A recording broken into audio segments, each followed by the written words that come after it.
بسم اللہ الرحمن الرحیم۔ ایک دو مختصر سے معاملات ہیں۔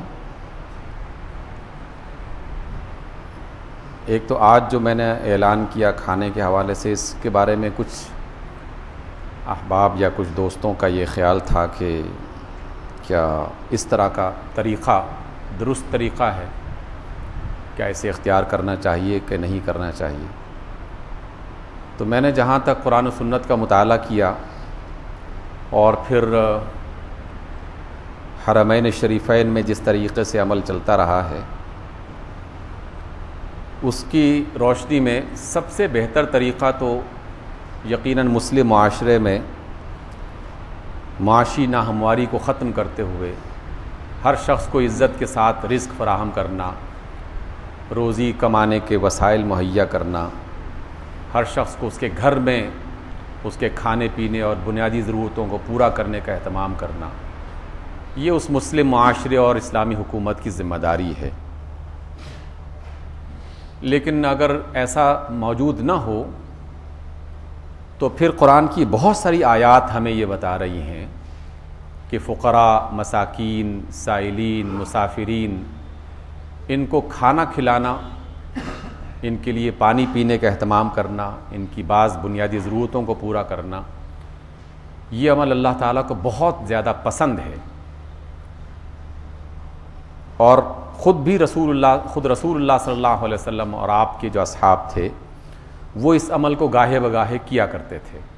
اپنے اپنے انداز میں۔ مسجد نبوی میں اصحاب صفہ کی صورت میں ایک مسلسل عمل جاری رہا۔ اصحاب صفہ ان افراد پر مشتمل لوگوں کا گروہ ہوا کرتا تھا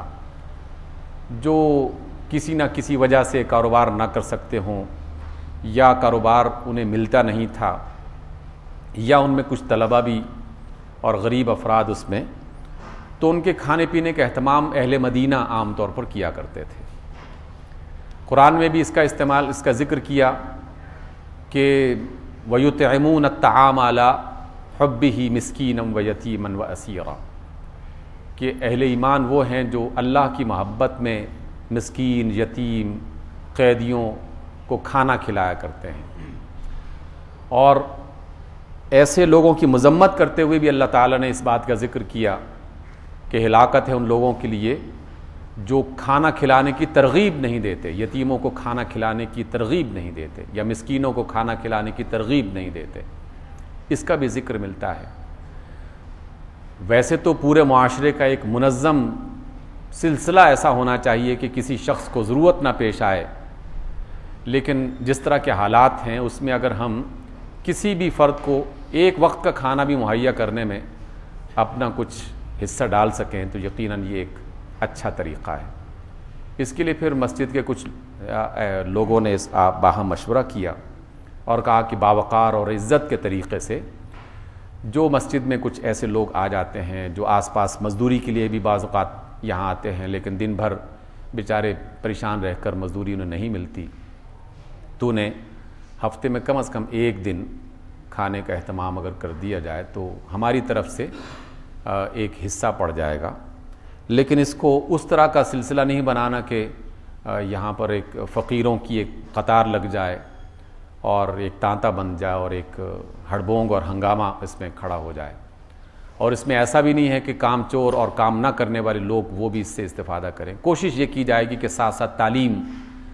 کا بندوبست بھی کیا جائے، ان افراد کو جو کھانا کھا رہے ہیں ان کے لیے کوئی نہ کوئی تعلیم کا، ایجوکیشن کا بندوبست بھی ساتھ ساتھ سمجھنے سمجھانے کا عمل بھی کیا جائے۔ اور دوسرا اس میں کوشش کی جا رہی ہے انشاءاللہ کہ اس سلسلے میں جتنا بھی پیسہ یا جو بھی شخص اس میں حصہ ڈالے اس کا باقاعدہ ایک پورا حساب کتاب، اس کا ریکارڈ رکھا جائے۔ ویسے تو اللہ کا شکر ہے کہ اس مسجد میں جو بھی شخص جتنا بھی اس میں شریک کسی حوالے سے بھی ہوتا ہے اس کا پورا ایک سسٹم ہے،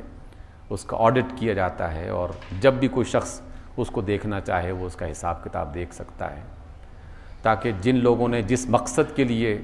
اپنی آمدنی میں سے کچھ حصہ اللہ کے راستے میں دینے کا ارادہ کیا ہے وہ اسی میں صرف ہو۔ اس ضمن میں ایک اور بات بھی ہے کہ رمضان کے مہینے میں بہت سارے افراد اپنے بزرگوں کی طرف سے روزہ رکھوانے کی کوشش کرتے ہیں،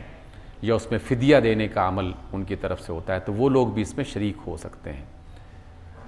بعض کفارے ایسے ہوتے ہیں کہ جس میں لوگوں کو اپنی کسی غلطی کا کفارہ ادا کرنے کے لیے کفارے کے طور پر بھی کھانا کھلانے کا جو ذکر اللہ کی طرف سے مل رہا ہے وہ بھی اس میں شریک ہو سکتے ہیں۔ تو اس لیے آج کی اس مجلس میں صرف یہ بات کہنا چاہتا ہوں کہ آپ مکہ اور مدینہ میں کبھی جائیں تو وہاں اکثر تو ہر نماز کے بعد، لیکن رمضان میں خاص طور پر